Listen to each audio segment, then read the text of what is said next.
Hi, my name is Stephanie Davies. I'm the head of happiness here at Laughology, and my background's in stand-up comedy, but also psychology. And over the past 25 years, I've looked at humour and learning in the brain, also how it impacts behaviour change and how that's important for organisations and culture and learning.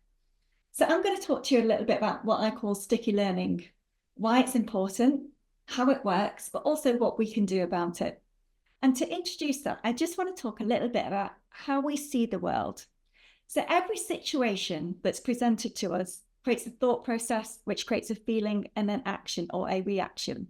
Now that happens so quickly, that process, we don't even think about thinking.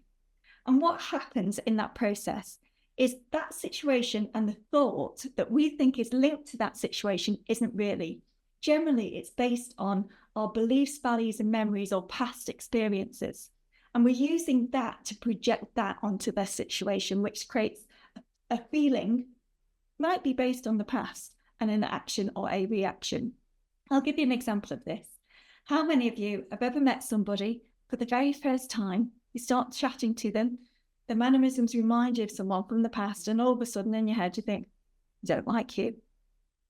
You might be doing it to me right now. Hopefully not. But actually, what we're doing is we're using our past experience to project onto that current experience. And it happens all the time. And the reason why this is important for learning and behaviour change in organisations is quite often when I start working with an organisation, we've not even thought about people's experience in the past, what they're bringing to this experience, and what indeed are those blockers going to be because of that. But what we can do is we can use a really special tool, which is laughter and humour, because what that does is it interrupts the thought process and it allows us to see a situation differently, but also have a different emotional response to that thought process. I'll give you an example of this.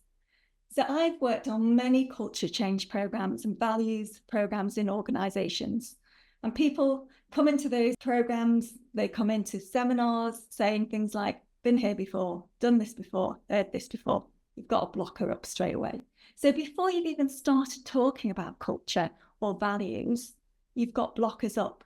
However, if I said to you right now, okay, imagine you're walking through the woods and you're suddenly being chased by a bear.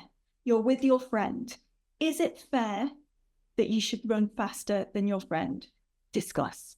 If you're with somebody, discuss it with them. So what was your outcomes?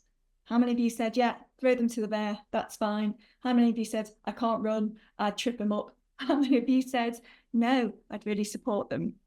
What we're actually doing there is we're understanding your values, and I'm helping you to access that information in a different way, but also explore values in a different way.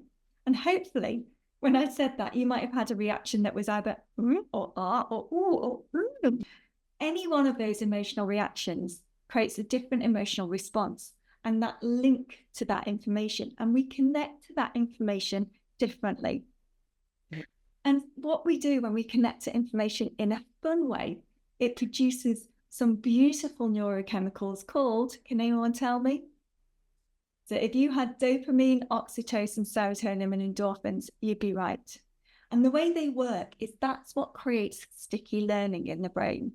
And that sticky learning is really important for us to remember information. So now we've remembered information, or we've got past the blocking points. How do we create behaviour change? And why is laughter and playfulness important in that? So for behaviour change to happen, what we need is we need capability, we need opportunity, and we need motivation. Now, quite often, again, people come up to learning something, so we might need to increase their capability. But what they do is they come up to that experience with a blocker, something from their past. So if we make that learning playful and fun, where there's no right or wrong in the beginning, let's just have a bit of fun with it. We're more likely to be able to learn that information, but also get over our blocker. With the opportunity, it's about curiosity.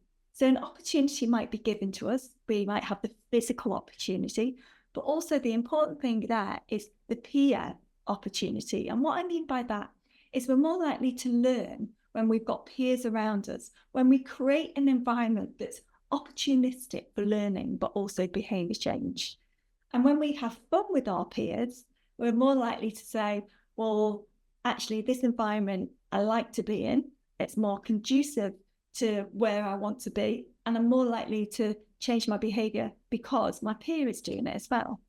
So when we have fun with our peers through learning, we're more likely to grasp that opportunity, and then motivation, which is linked to emotions. So our feelings drive what we do, our behaviour. So if we feel good about something, if we've enjoyed the experience, we're more likely to remember that and take that information away. So what is the message here? So three clear things. Make learning fun. Help people connect emotionally to learning in whatever way that you do that.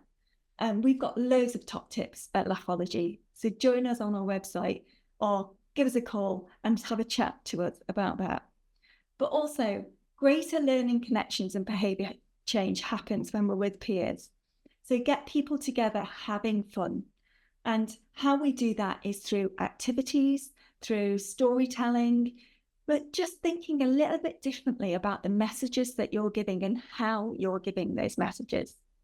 And then the third one, which I've just talked about, which is bring learning to life through activities. We learn not just through our heads, but through our muscle memory. So if we've done something that's quite fun, we're more likely to remember it if we've done it as an activity. For example, if you're thinking about that bear again, if I said to you right now, make a bear noise or do a bear impression. That's a really bad bear impression. Very sorry. I'll work on that. But you're more likely to remember the thing that I'm talking about. Why? Because you've done an action around it. Visit us at Laughology. Come to our website, give us a call, and get in touch with us to learn more about how we can help learning and behaviour change stick in your organisation.